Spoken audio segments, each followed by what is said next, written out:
Kafarka kafar mu. Dokaji kafarka kafar mu madugu. Kafarka kafar mu. Dokaji kafarka kafar mu madugu. Kafarka kafar mu. Jama'ar jihar Bauchi, Assalamu alaikum. Sunana Nasiru Baffa Muhammad Azare. Wato, na yi wannan bidiyo ne na musamman domin na kira ga al'ummar jihar Bauchi, musamman mata da matasa. Na yi wannan kira ne domin na fargar da mu akan siyasa ko in ce zaɓe da yake tunkaro mu. Farkarwar da zan yi ita ce, lokaci ne da ya kamata mu buɗe idonmu mu natsu mu zaɓi wanda ya dace. A wannan lokaci kuma ba wani ne ya dace ba illa Halliru Dauda Jika dokajin Bauchi tare da mataimakinsa da Huwa Muhammad Gadauji dan makayan Katagu. Na yi wannan kira ne domin duba ga irin tsare-tsarensu da manufofinsu na ciyar da jihar Bauchi gaba. Tsarin ya shafi duk wani loko da saƙo na jihar Bauchi, ya shafi kowane ɓangare kuma na rayuwar ɗan adam. Masana sun zauna sun tantance kowace matsala me ya haifar da ita kuma ina ce manufa ko in ce ina aka dosa.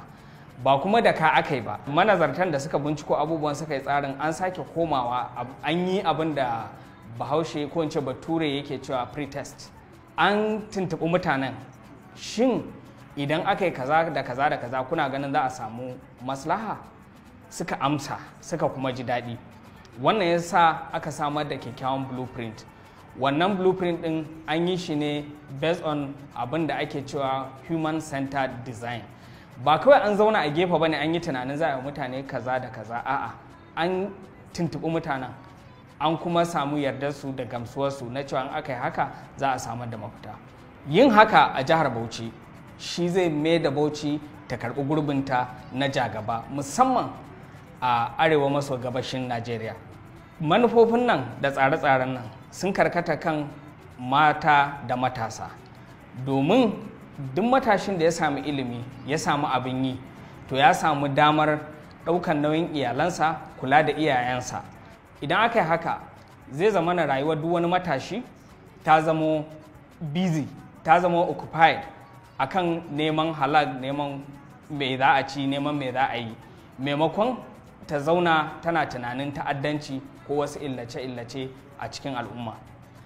Mata kuma musamman ga waɗanda aka bari da marayu a wannan zamani na nafsi-nafsi, gwamnatin dokaji da ɗan makoyo ta yi tanadin kula da su domin kula da 'ya'yansu, yara su daina yawo